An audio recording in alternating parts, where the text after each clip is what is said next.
comedians are the canaries in the coal mine, right? They're the first ones that society goes after because, there's certain things you can't joke about. I remember when people were saying South Park was canceled. It was like, I grew up around, where my mom, was kind of a hardcore Christian lady. She wouldn't allow me to watch South Park. And now it's like these lefties that are like acting like I'm a child and you shouldn't watch South Park because it's bad. It's like, what is going on right now? Welcome to Crossroads. I'm your host, Joshua Phillip. Today we're in LA with Mason Musso of Metro Station. And Mason, it's a real pleasure having you on Crossroads. Thank you, Joshua.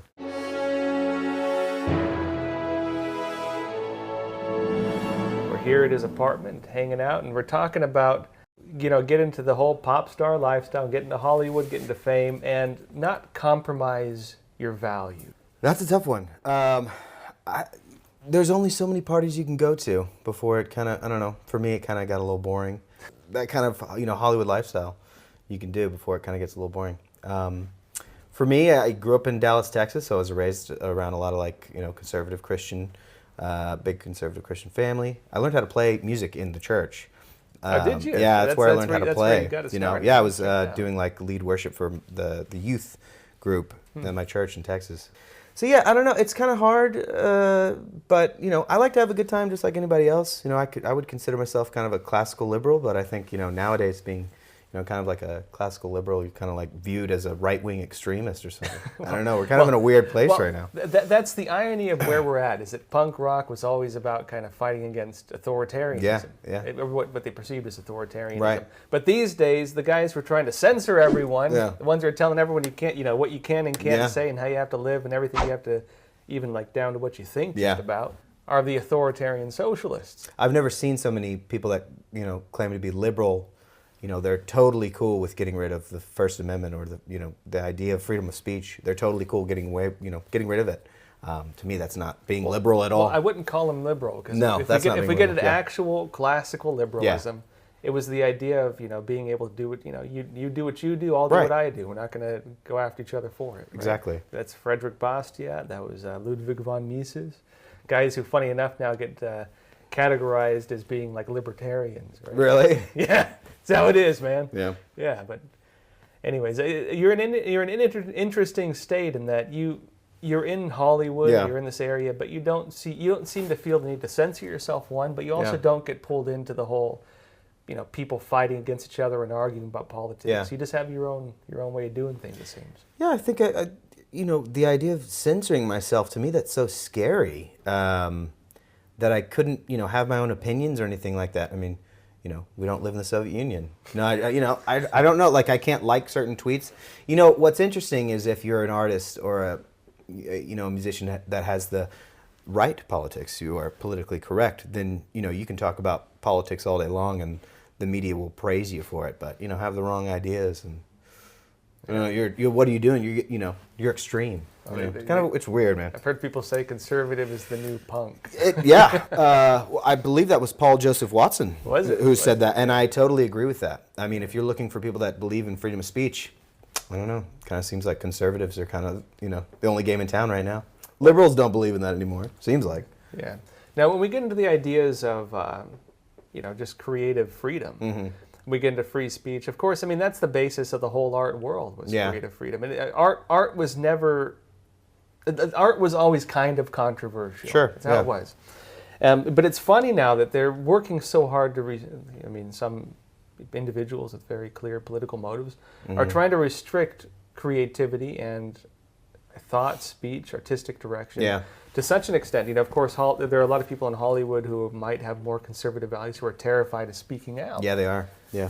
And I mean, I guess how do you? That's not good. Yeah, I know. It can't be good. I mean, how do you move in that environment? Because it seems like you haven't really had any trouble. You just no one's really come after me yet. Maybe they will. I don't know. I consider myself a classical liberal, and I don't understand why we're in a place right now in this country where people are being attacked for. Vince Vaughn was just attacked for shaking the hand of the president, of Donald Trump. It's like, and all of a sudden Vince Vaughn's canceled. I like Vince Vaughn. I don't think Vince Vaughn is canceled. I don't know why we're canceling people just because of their opinions or their political beliefs. Just swings, why do we have Obama? Because of Bush. Why do we have Bush? Because of Clinton. That's Why right. do we have, it just swings, red, blue, play the big game. It's all good. It's all good.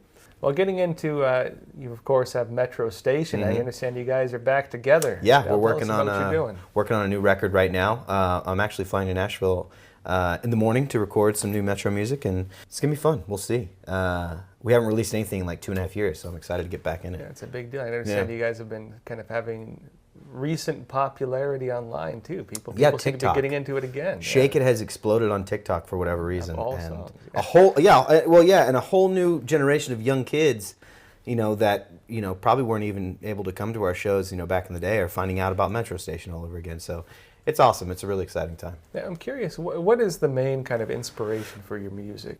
I mean, for me, it's The Cure, Depeche Mode, OMD, New Order. My music goes, those bands influenced me so much.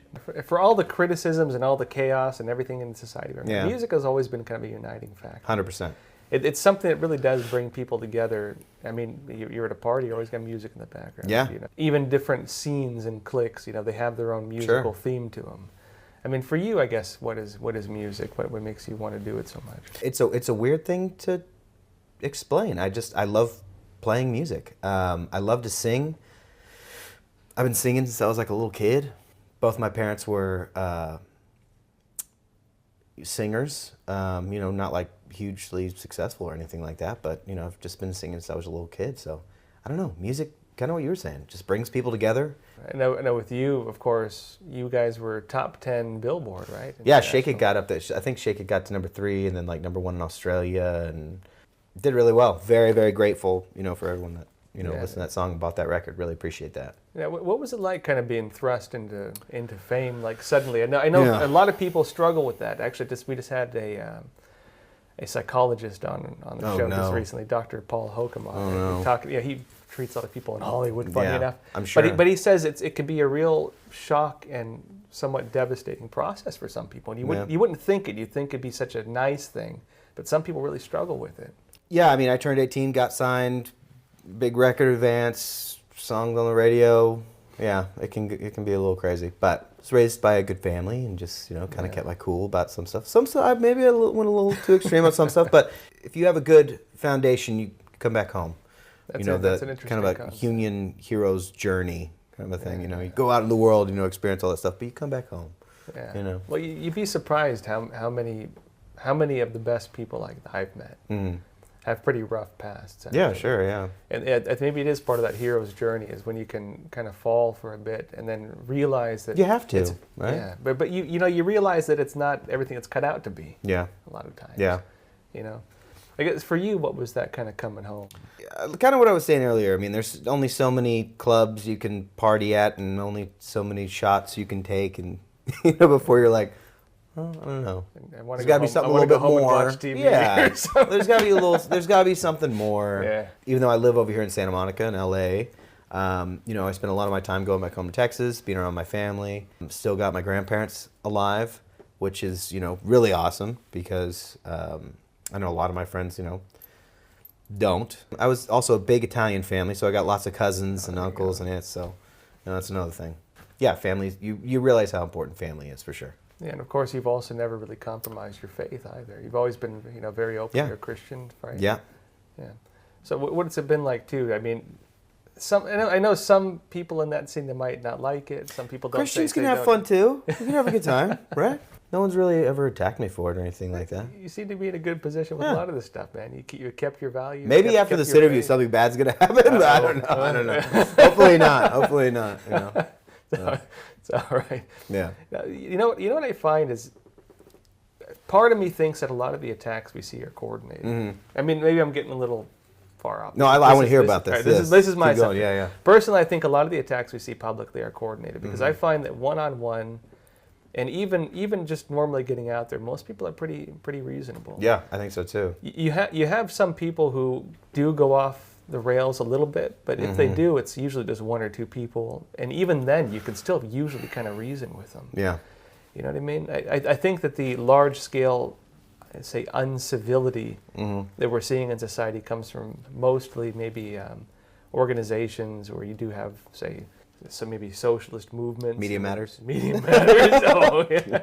I mean, you know what I mean, though, right? Yeah. Because it really, when you're one-on-one, even when you're talking with people who are really deep in these movements, Yeah. I mean, you here in LA, you hear it, but they're usually people are pretty dang civil. Yeah. This is kind of like off topic, but there's a line from Men in Black.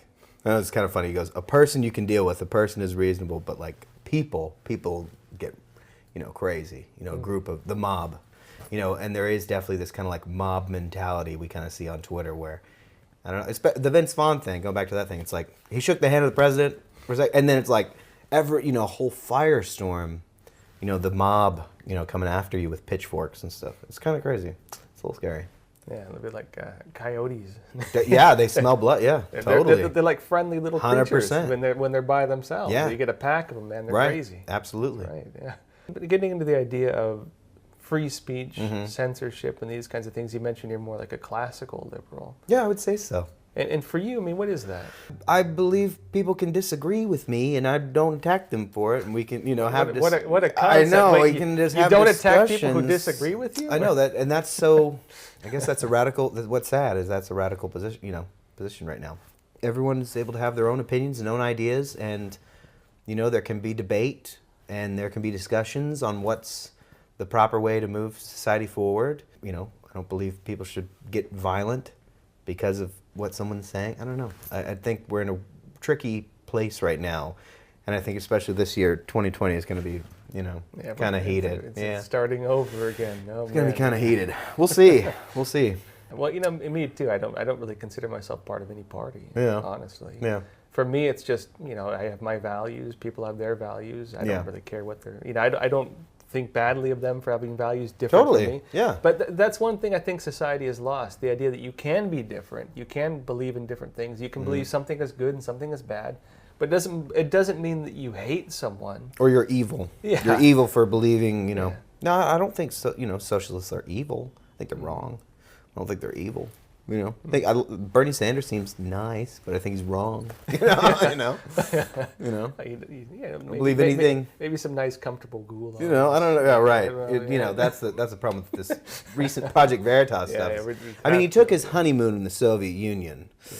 I don't know. I don't know. Heard it wasn't great. I don't know. Yeah. Maybe he wanted to see it himself. I don't know. That's a little Otherwise- scary. That's not where I would go on a honeymoon. I'm just saying. I don't know. Not maybe the Caribbean, something like that. And so, in terms of your own kind of political stance, the idea, I think free speech seems to be a big thing for you. Mm-hmm. I mean, what do you think free speech represents, and especially in society these days where people are trying so hard to restrict that?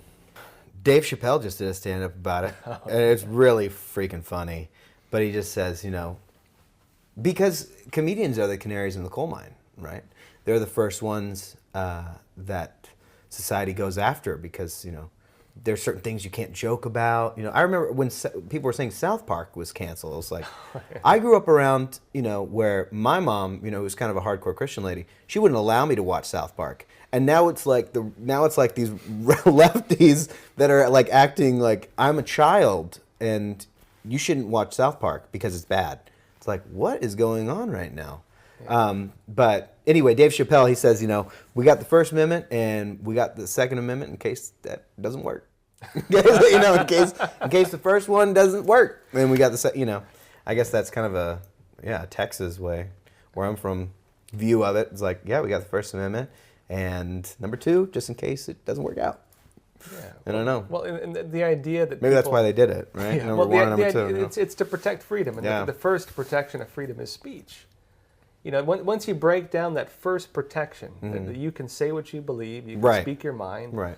Of course, most conflicts, if they do go into conflicts, they start off with speech and they go physical. That's but right. the keeping that civility, keeping that debate, keeping that discussion going on is what prevents it from going to that next step. Peterson talks about this too.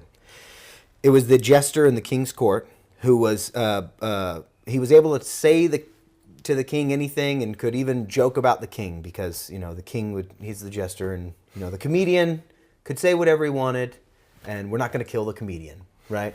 I think that's really important to know, especially with all the attacks on comedy and like this woke comedy thing, which I find totally disgusting and totally horrible. I want like old school Eddie Murphy raw, I want real funny stuff. I want to laugh. I'd say most people do. Yeah. Well, people are giving up laughing for like clapping, and like that was a really good joke. Instead of like, no, you actually from your gut you laugh because it's hilarious, and it might be offensive, and it might it's comedy, and I think that's being attacked right now. All over the place, really. I know Ricky Gervais just got in trouble because he called out Hollywood at the Golden Globes, and stand-up's like one of my favorite things. So. Well, and that's the thing. I mean, going back to when we're probably around the same age, Going back when I was a kid, Dave Chappelle was, I remember they had the Dave Chappelle show. That was really offensive. Yeah. But he made fun of everything. Yeah. We could laugh at right. it.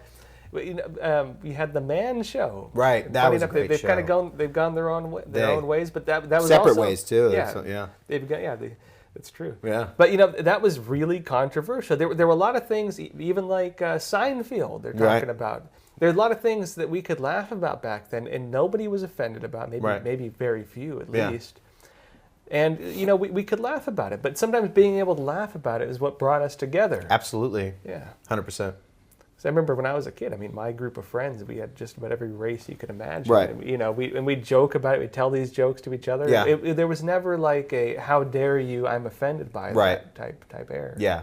Well, and this is an interesting thing I think we're getting into now, which is the younger generations, like Gen Z, they've grown up in this politically correct, very restricted culture, and they seem to be rebelling against it. Just as they should, yeah.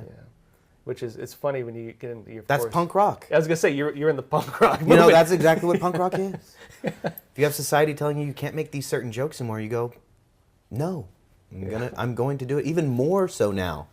Just as children do.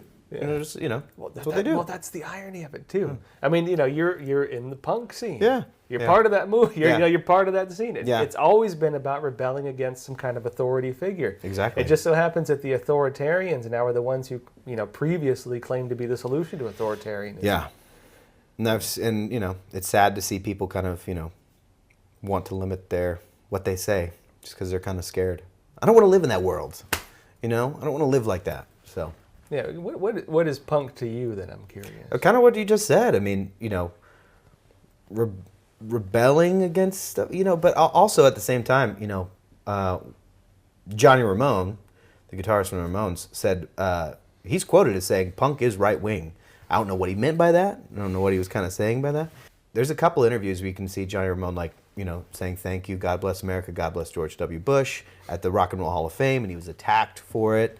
Even the Ramones logo, they have the eagle and they have, the apple tree branch and a baseball bat to keep it purely American, right? That's, being punk is or free speech, especially in music, you have to have free speech if you're going to sing songs about, if you're going to say meaningful stuff, I think. Even one of my favorite bands, The Clash, I mean, they were writing a lot of, political songs. I guess, Sex Pistols are a good one to look at too, especially the way they were talking about British government, stuff like that. And I guess they were, I don't know, were they railing against Thatcher? Or, I'm not sure, but more power to you. You should be able to say whatever you want. You should be able to do that. You should be able, if you don't like your government, you should be able to say it. You should be able to sing about it. You should be able to make songs. If you do like the government, if you like what's going on, whatever. I see a lot of people on Twitter all the time, calling Trump, Hitler, or he's, a total authoritarian. It's like, you can talk trash on him on Twitter all day long. Do you know what an authoritarian, do you know what, it can be a lot worse. It can be really, really bad, where you're not allowed to criticize the leader at all. Well, and that was one of the reasons why our founding fathers made protections on free speech in the Constitution. Yeah. Was because it was at a state where, whether, mostly newspapers in Europe, you couldn't criticize Couldn't government. criticize the king. You weren't allowed to. Yeah. And, of course, even the Catholic Church, you weren't allowed to criticize for a long time either. And it's kind of funny that the freedoms we created that allowed for criticism and discourse, funny enough, fighting against what we're seeing at the time as forces of tyranny. Yeah. Right. It's all coming for full circle now. Yeah. But there's so much confusion about it. The people who believe that they're representing that same kind of rebellious nature are themselves becoming the authoritarians. Weird. How'd that I don't flip, know. right? I don't know. Yeah. I really don't know. Yeah. One of my good friends, actually, it's like funny enough, I was kind of in the punk scene when I was younger. Yeah. He was too. We were both kind of like anarchist types. Sure. He went socialist. I went more conservative. Yeah. But, I asked him that too, is, you can talk about these taxes and these types of things. What do you believe the government should do to me if I refuse? Mm-hmm. And you start realizing that the things they're calling for, you can't realize it without, the force, force of government. Yeah. It really is an exercise of force, which was funny because, again, that goes into one of the things that the punk movement's always been opposed to, Mm-hmm. funny enough. But also even going into classical liberalism, like Frederick Bastiat, he talked about how government is instituted, people create government for the purpose of protecting life, liberty, and property. Yeah. But sometimes... Got to have a little government, I guess. Yeah, but you create that force in order to protect it, but there's always that temptation to use that force to seize it. Yeah. And that's what tyranny is. Yeah. And so when you get into guys like us, I assume you oppose tyranny. If I have any strong stance, that's I also oppose tyranny. Yeah. But the tyranny, just, you can't lock yourself into a specific political name and expect it to forever be protected from falling into tyranny. You need to be able to spot it for what it is, right? 100%.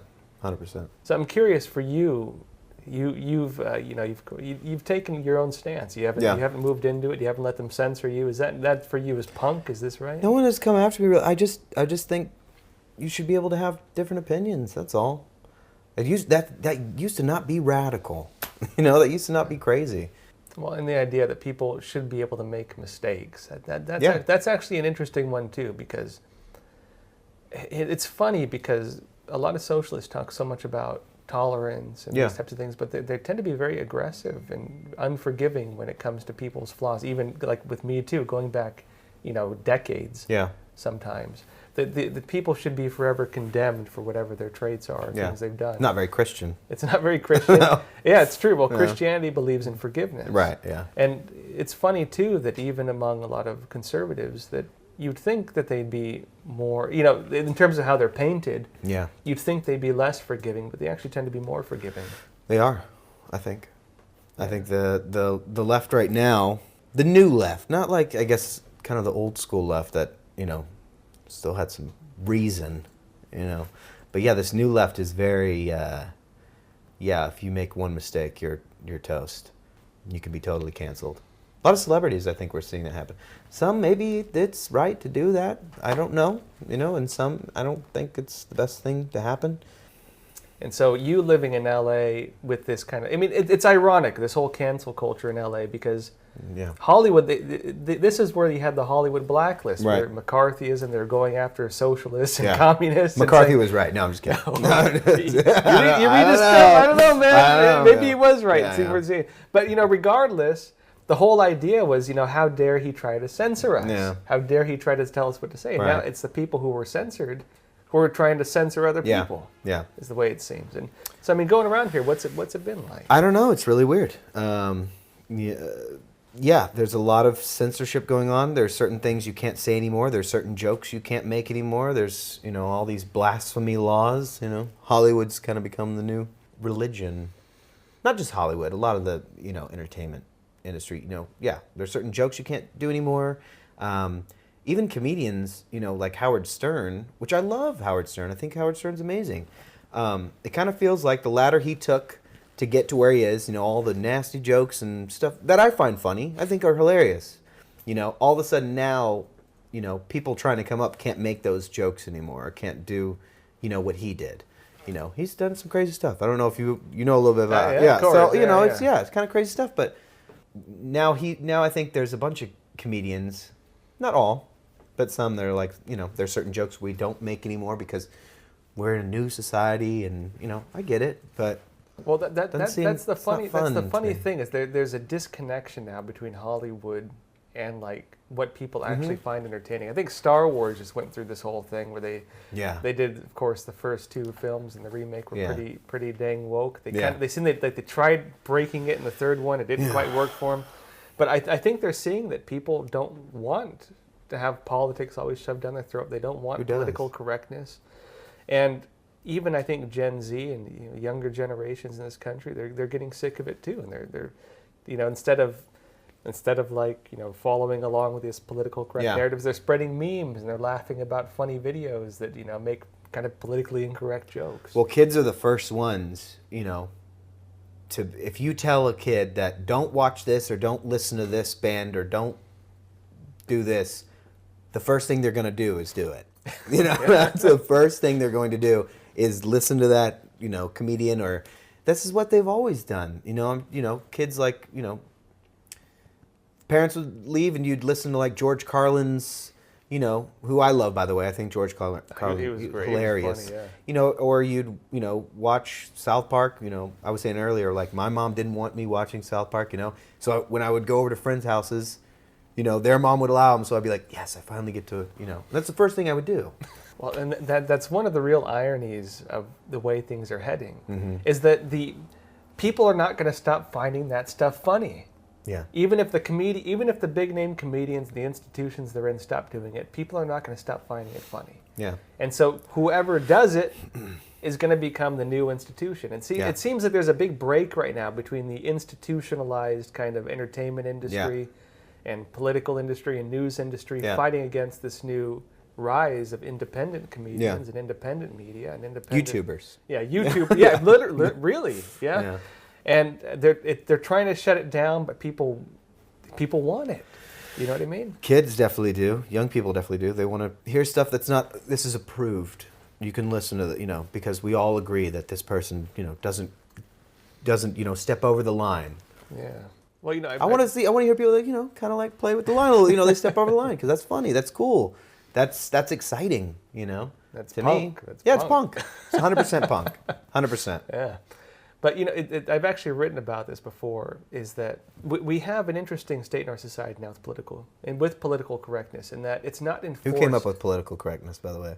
Was it Mao? Mao Zedong, 1967. That's right. Why are we doing that? Why do we have that now? And just for our viewers, it was Mao Zedong, 1967. Yeah. And the idea of political correctness. He was a nice guy. He was a good, just very nice. Killed maybe 50 million. It's 50, 70 million. But maybe he wasn't practicing real socialism. Wasn't it George Carlin who said political correctness is fascism with manners? I believe that was George Carlin. I think so. I've heard that before. Yeah.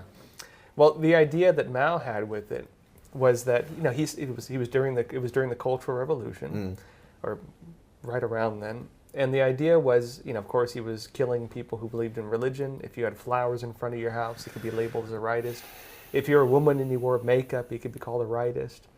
If you had, there were only 4 dances that were not regular, that were allowed. They were like farm dances. You practiced in the other ones, you could be labeled a rightist, and you could be killed. Your family could be killed. You could be, dragged in front of the populace and, shamed and beaten or whatever. Jeez. But the idea of political correctness was that if you support what the government is doing, you are politically correct. Right. And if you oppose it, you are not politically correct. It's a moral system latched onto government policy. It's very scary. Well, and the real scary thing is that it changes. And so when people don't believe there's anything higher than government, which is what they were doing during that time in China, they were eliminating religions and traditions. When you don't believe there's anything higher than government, then government decides the baseline of morals. Yeah. Whatever the government does is moral under political correctness, whatever that may be. And so I think that's the interesting part of it, is that things that we would have said were crazy 10 years ago are now considered normal. And if you say they're not crazy, if you say that that's crazy, well, then you're politically incorrect. They're going to come after you. Yeah. But it's not enforced through the government. It's enforced through social media and personal attacks. Yeah. Which is, I think, the real bizarre thing about it. I wrote an article actually in Epoch Times talking about this, and I call it political terrorism. And of course, it's kind of terrorism is technically violence used for a political motive. Yeah. But you can use, say, personal attacks not to the physically violent level, but in a way that destroys a person's reputation. Or we're seeing that with Antifa. We're seeing those kind of people, just beat up people because they're wearing the wrong hat, or they're, at a rally they shouldn't be at with, the president speaking. They'll just beat up people for that. Yeah, but one of the things the media has done is if there was a CNN one a while back, some lady retweeted or posted on Facebook an article they said came from Russian trolls. Yeah. And they go to her house and they're like questioning this old lady in front of her house, like, why did you do this? I saw that. I mean, I can't say what their motives were in doing that, but the effect on the society, it sends a message that no matter who you are, no matter how, you can be the average guy in the streets, you can be a celebrity, we're going to come after you if you say something that goes against the morals we're saying you have to have. Yeah. And that's a real frightening state for society to be in. Yeah, I think a lot of, not everyone, but there's kind of this hatred towards flyover country in middle America, the people I grew up around.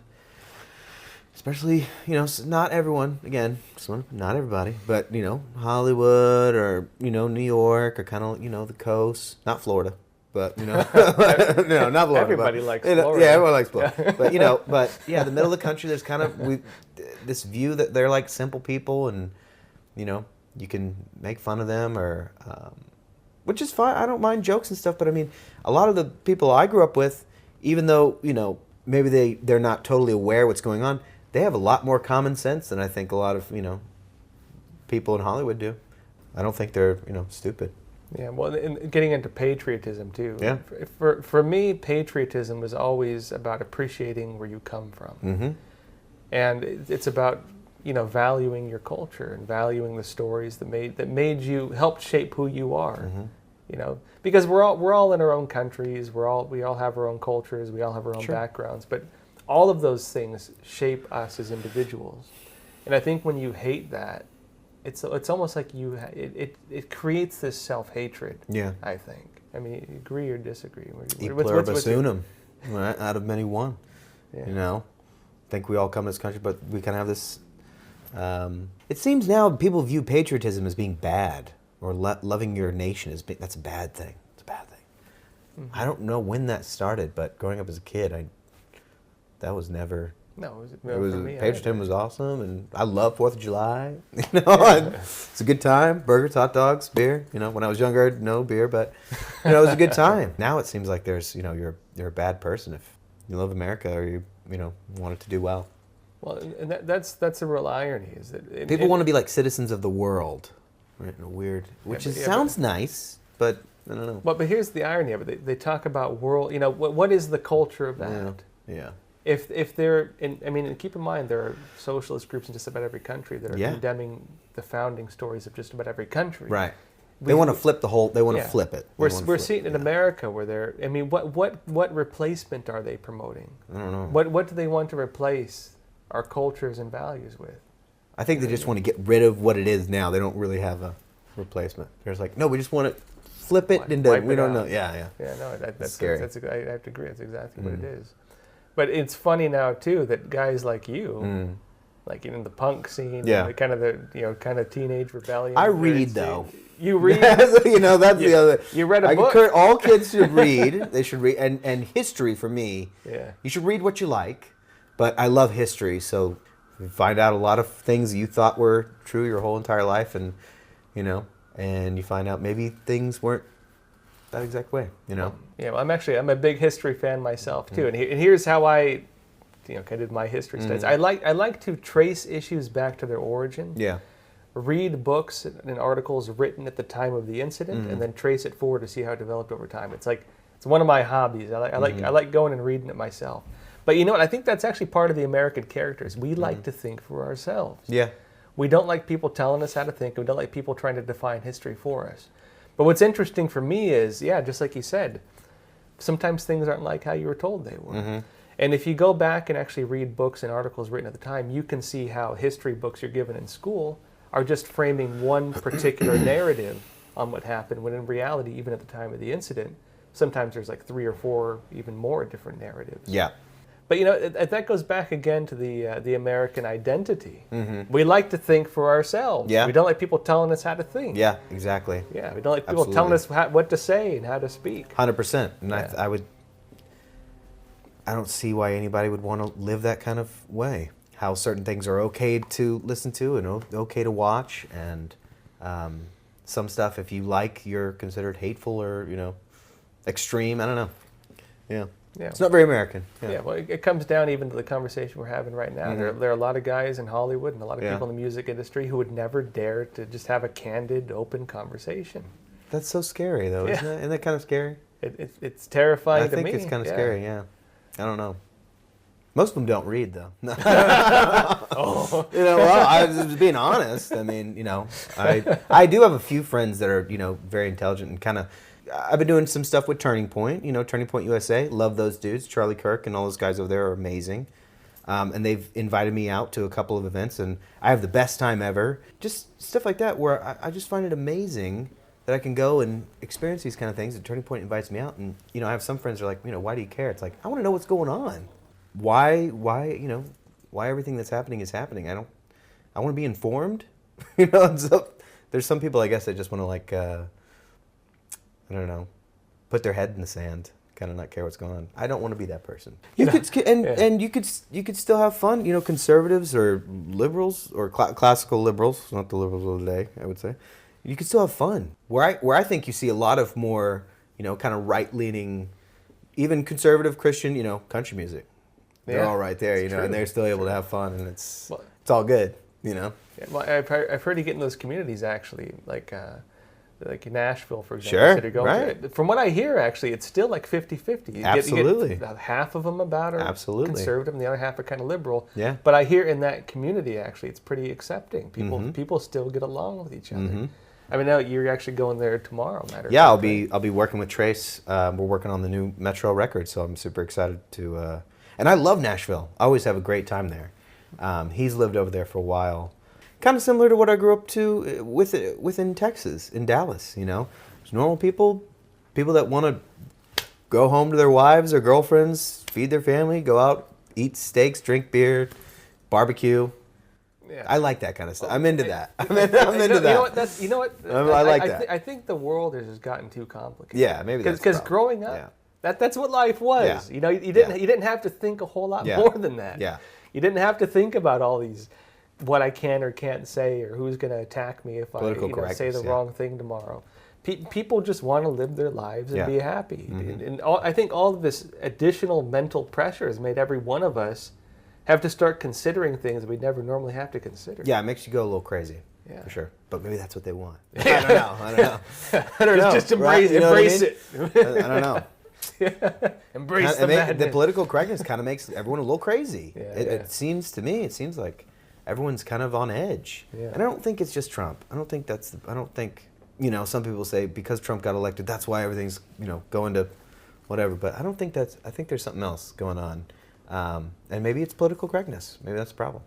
Yeah. I don't know. I was actually thinking back to when I was, late teens, early 20s. I never thought about politics. Me neither. I mean, hardly. Yeah. And it's crazy now that I think about kids these days, and that you can't not think about politics these days because it's so in your face all the time. Everything's political now. Yes. Yeah. Right. Personal is political. That was the idea. That's not good, right? That can't. I mean, I like being aware, and I want to. People should, rock the vote and all that stuff. Totally. Yeah. Well, and I was thinking actually, these days you can't get away from politics. It's always shoved in your face, and I think this is actually one of the reasons why the entertainment industry in Hollywood is really losing its connection with the average American. That's so true. Yeah. Right? Because they want, you saw it at the Golden Globes. That was awesome. Just recently. I love that. Ricky Gervais is awesome. Yeah, so, he goes up there, Ricky goes up there and just hammers them saying, come up here, take your trophy, and keep politics out of it. Yeah. And of course, they still do it. But the fact that resonated so much across the country, to the point where I'd say it actually, when it resonates that much across the country, it really says something about the culture. Mm-hmm.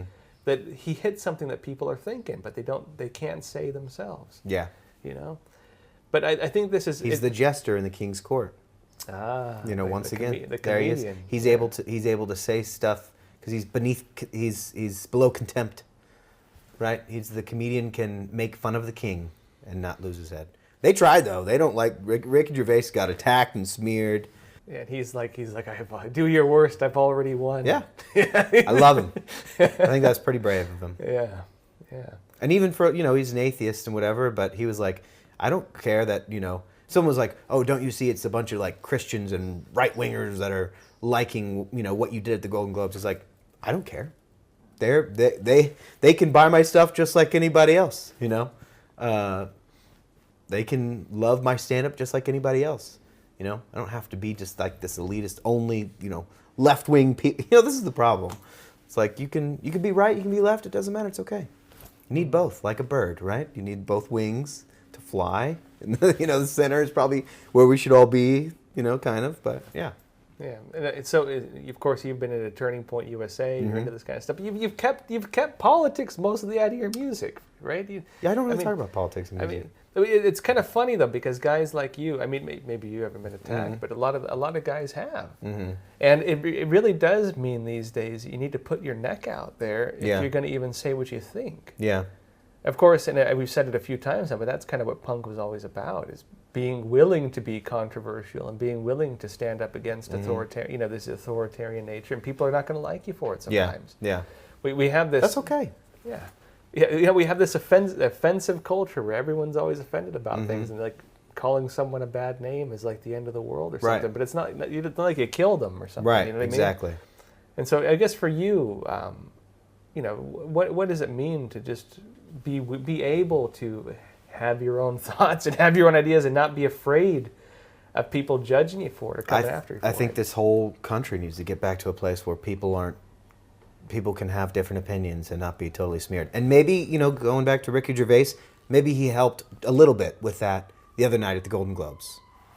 All right, so I know we're in Santa Monica right now. You live not too far from where the Frankfurt School started. I know as a history guy yourself, you know about them, of course. School of Marxist Studies.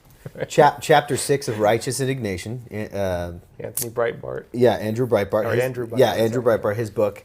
The chapter is called Breakthrough, but he talks about Horkheimer, Adorno, and Brecht. They moved to 26th Street. We're on 9th right now, but they were on 26th Street here in Santa Monica. And I guess they walked around here going, we need to tear this place down. We hate it here. Look at these capitalists. So pretty. We need to palm trees. That's what he says. This is they were brought here to escape Hitler, and they're here all of a sudden instead of being grateful. Like, how do we destroy this place? And that's what Andrew talks about in his book. He's they saw the cheeriness and imagine what would have been 40s. Yeah, it was before all the real crazy stuff started. Yeah, but it would have been like Hollywood in the 20s, right, or something like that. And I can only imagine how beautiful, pretty women and the open roads of California and Hollywood and old time. And old time, it would have been beautiful here. There's still the old movie theater. It's now an Adidas, sadly, but like the building is gorgeous. And so I walk around here all the time and like, wow, they would have seen these things, been like, we hate it here. Right? He calls them right after they escape totalitarianism. I know. Like, geez, they how moved can we to sunny bring Santa Monica. different totalitarianism here? And Andrew talks about it in the book. He's like, I would have kicked them in the shins, or if they had IKEA furniture, because they all live together. If they had like IKEA furniture, it would have been like a horrible version of like the real world, or something like that. Yeah. Radical Frankfurt schools. That'd probably be a very successful miniseries. Yeah. Well, when it gets into that, what was your interest in learning about Frankfurt School and those guys? I guess for Andrew Breitbart for sure. He has tons of interviews, especially on YouTube about. He grew up here. He grew up here too. Andrew grew up right down the road. And he would spend a lot of his time here in Hollywood, and he grew up around, the Hollywood inner circle, and he knew the ins and outs. He's not with us anymore, sadly, but he knew the ins and outs of Hollywood and how, a lot of Hollywood can be kind of radical sometimes. Kind of sad too when California, Reagan, it used to be Reagan country, it was. And then Jordan Peterson, him talking about, I guess, postmodernism. And this kind of alliance with postmodernism and neo-Marxism. So that's kind of scary. That's kind of frightening. So, those two guys definitely were, I guess, my, the red pill for me, I guess, if you want to say, I don't know. Yeah. Well, it's interesting. You're not this, it's funny if the modern stereotypical pop star doesn't Yeah. know any of this stuff. But Yeah. when you go into old punk, Scary stuff. When you go into old punk, even though maybe a lot of them had political ideas we wouldn't agree with necessarily, Yep. at least they were pretty well educated. Yeah. A lot of old punk music was pretty well. They knew what was going on in the world, and they actually made songs about it a lot of times. Yeah, they were like fighting against Reagan and Thatcher. I think it more like in the 80s, But now I think we might be seeing kind of like a backlash to that. My friend Fleckus has this whole thing where he's like, Talks. Yeah, Fleckus Talks. He's hilarious. He's awesome, but he goes around Hollywood and he just like hands out cards. I think just on him it says Trump's not that bad. Just Trump's not that bad. And some people like pick him up and be like, yeah, I kind of agree with that. It's not that bad. It could be a lot worse, especially if you study history, right? Things can get really, really bad. Yeah, look, we're not in World War III. I know, it's like kind of nice. We're in Santa Monica. It's not too bad, Yeah.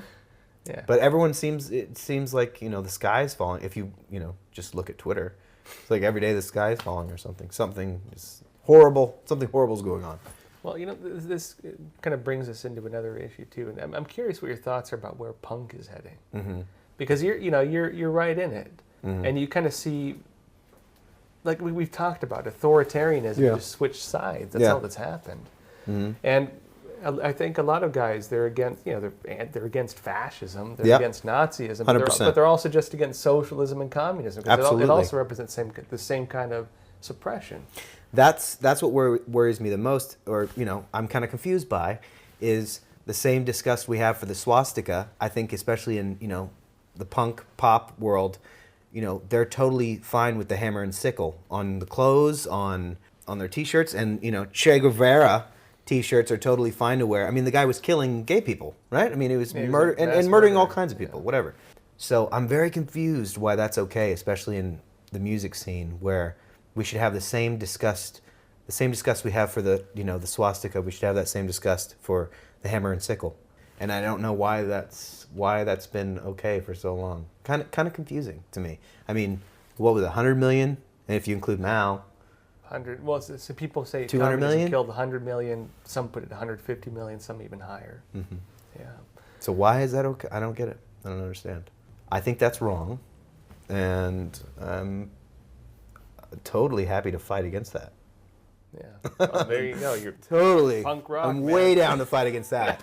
180 million dead. We should fight that. Yeah. We should fight that ideology to the bitter end. Punk always had this anti-authoritarian nature to it. It's true that the movement did get pulled a lot into more the leftist stance because for a long time they were not the ones in power. Right. The ones in power were, the conservative, Bush and stuff like that. Right. A lot of the great punk albums come out during the Bush years. Yeah, one of my favorites, American Idiot by Green Day. Yeah. Excellent record, that's great. And more power to punk bands that want to do that. Mm-hmm. But it was, really when it comes down to it, it really does capture that younger generation's dislike of authoritarianism. Yeah. And you've still managed to capture that. And it's interesting, though, that being in the music industry, being in Hollywood, that you haven't gone along with the wave of it. Yeah. In terms of them following along with this authoritarian culture, which is really what it's become. Yeah. I mean, how have you maintained that stance where you haven't gotten dragged along with all that stuff? Because I just, still believe in freedom of speech. You should still be able to have your own opinion on stuff. What I was just saying about Green Day, American Idiot, I love that record. I thought it was a great record, and obviously they were criticizing George W. Bush and everything. But now you got Ellen DeGeneres hanging out with George W. Bush at I think it was a baseball game or whatever, and everyone's like attacking Ellen DeGeneres because she's shaking hands with George W. Bush. I remember even back then, and I was young, but they were calling George W. Bush Hitler. Is it really Hitler? No. I think they did that to Reagan too, right? They were calling Reagan all kinds of names too. It seems like anytime a Republican gets in, they call them horrible names, and then the moment they're out, all the celebrities are like, "Hey, you're not so bad." We were just attacking you while you're in office because we got to, but it's all good. Yeah. Seems to always happen like that, and maybe it's not so bad. Maybe it's not. Well, it's interesting too. Just kind of continue on this. You're still in the scene. You're still in the punk scene. What is punk to you? What does it mean? Still has that teen angst in it. It's still you're fighting against the system, but I don't know, for me, the system's not so bad. So this whole kind of like, you know, fist in the air, you know, fight against the system. It's like, no, I kind of like it. It's kind of cool. It's all good. Everything's fine right now. You know, I like the way life is right now. It's okay. Nothing's ever going to be perfect. And the idea that we can, you know, bring perfection, you know, with, you know, enough government force, we can bring, you know, perfection to the state. Like, that's horrible. That's wrong. Nothing's ever perfect. Yeah, and punk also fighting against any kind of suppression of speech, I think that's pretty punk to me, I think. Yeah, and being able to criticize anything you want. You should be able to criticize anything you want.